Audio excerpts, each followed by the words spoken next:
He stopped at the end of the road, then turned back like he'd forgotten something he couldn't afford to lose. Dust scraped across the boards as she gripped the edge of the step, knuckles pale, a worn suitcase pressed against her boot. A screen door slammed somewhere behind her.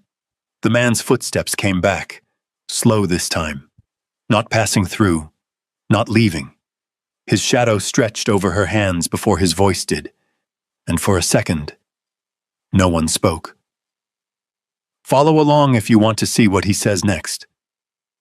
Dust Creek, Texas, 1888. Carried its dust like a second skin.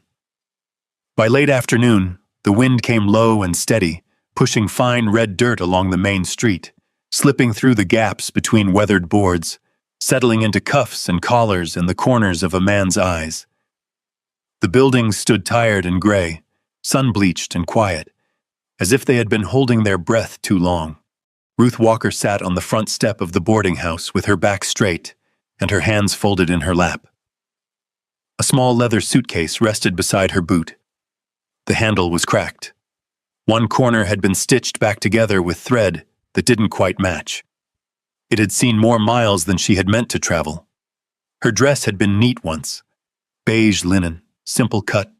Now it carried the memory of train benches, roadside stops, and 2 nights without proper rest. Dust clung to the hem. Her shoes were coated in the same red earth as the street. Inside the doorway, the boarding house owner stood with a ledger tucked under his arm.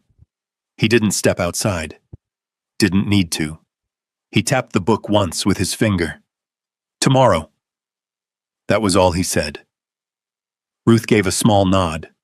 Not agreement, not protest.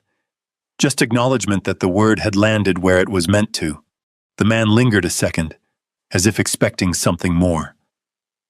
Then he turned back into the dim hallway, the door creaking softly behind him. The street went on without her. A wagon rolled past, wheels grinding slow.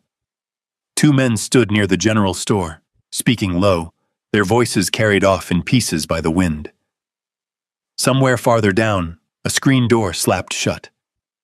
Ruth watched none of it directly. Her eyes rested somewhere just beyond the road, unfocused, like she was still measuring a distance she hadn't finished crossing. She reached into her coat pocket and felt the coins there, not counting them. She already knew.